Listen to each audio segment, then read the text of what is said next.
So, you've got this great idea, right? A potential game changer. But how do you actually turn that little spark into a real, thriving business? Well, that's the journey we're mapping out today, and we're starting with a first step that might surprise you. And right away, we're kind of flipping the script. You see, you might think a business starts with a product, or a website, or a big launch. But this quote from Michael E. Gerber, man, it just nails a critical truth. The real startup work happens long before you ever open for business. It starts inside you. All right, so here's our roadmap for that journey. First, we're going to focus inward on why the startup is you. Then, we'll look outward to find your great idea and how to build the machine. From there, it's all about people, mastering the art of persuasion and learning how to lead growth and change. Which brings us to our first and honestly, most crucial point. Before you can even think about building a company, you have to truly understand the builder. Because the single most critical component of any startup isn't the product, it's not the funding, it's you. This idea is a total game changer. Every successful founder embodies 4 distinct personalities.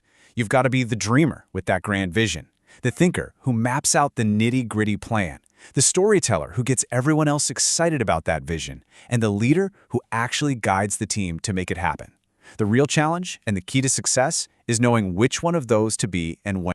So, once you've started to awaken those inner personalities, it's time to find an opportunity out in the real world. This is where your internal passion connects with a real-world problem, and you turn it into a tangible product or service. You know, a great idea often lives in what's called the gap in the market. Just look at what already exists. Here on the left, we see an expensive, high-quality product, maybe for an older crowd. So where's the gap? It's right there. A stylish, durable, high-quality product at a medium price point that appeals to all ages. Your big idea doesn't have to reinvent the wheel. It just needs to serve a need better than anyone else. Okay, once you have an idea, you've got to put it to the test. And a SWOT analysis is the perfect reality check. What are your unique strengths? Be brutally honest about your weaknesses. What market opportunities can you jump on? And what threats could totally derail you? Think of this less as some boring business school exercise, and more like your personal survival guide. All right, you have the mindset and you have the idea. But here's the thing, passion alone does not scale. Now you have to build a machine. This means creating reliable systems that can run and grow without your constant emotional intervention. A business isn't just passion and hustle. Nope, it's a machine, and that machine is made of processes. From how you attract a customer to how you deliver your product, every single step needs to be a repeatable, reliable system. Why? Because systems ensure you can keep your promise to your customers every single time. And here's exactly why systems are so critical. Without them, we're just running on emotion. And research from psychologists like Daniel Kahneman shows us that emotions can be terrible business partners. Take prospect theory, for example. It basically explains that when we're facing a loss, let's say a product launch is failing, our brains are hardwired to take huge illogical risks to avoid that loss, which often turns a bad situation into a total disaster. And that brings us right back to this core idea. This is why systems matter. They are the antidote to emotional, high-stakes gambling. They are the guardrails that keep your business delivering on its promise day in and day out, no matter what. So your internal machine is built. It's humming along, delivering value.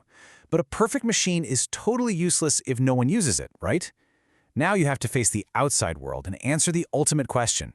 How do you get people to say yes? It's the fundamental question every entrepreneur has to answer. And listen, this isn't about manipulation. It's about understanding the deep psychology of what makes people agree. Fortunately for us, a psychologist named Dr. Robert Cialdini has spent his whole career decoding this stuff. He identified several universal principles of influence. For example, reciprocity. That's our deep-seated need to repay favors. Social proof is why we trust customer reviews. And scarcity makes us want what's hard to get. Mastering these isn't manipulation. It's the key to truly effective communication. To see the sheer power of commitment, check out this fascinating finding.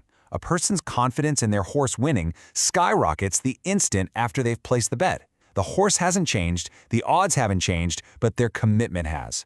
Once we make a decision, we psychologically lean in to prove to ourselves that we were right. As an entrepreneur, getting a small yes first makes getting a bigger yes so much more likely down the road. Okay, let's move to our final stage. Your business is up and running, it's persuading customers, but it will not stay the same. Now your role has to evolve. You have to go from being the builder to being the leader who guides the company through all the inevitable growth and change. As the great psychologist Kurt Lewin said, the only way to truly understand something is to try and change it. And he gave us this brilliant model for thinking about change, and it's visualized perfectly by these ice cubes. It's a super simple three-step process. First, you unfreeze the current way of doing things. You essentially melt the ice by preparing everyone for what's coming. Then you change. You reshape the water into its new form. Finally, and this part is absolutely key, you refreeze. You solidify the new way of working so it becomes the new normal, the new solid state. And this brings our entire journey full circle. You see, a successful business isn't about being just one thing. It's about integrating all four of those personalities we started with. It's the dreamer's original vision, built on the thinker's robust systems, sold by the storyteller's power of persuasion, and guided through change by the steady hand of the leader. So the question isn't whether you have what it takes, it's which part of your inner entrepreneur are you going to awaken first, because the journey, your journey, it doesn't start with a business plan. It starts with you.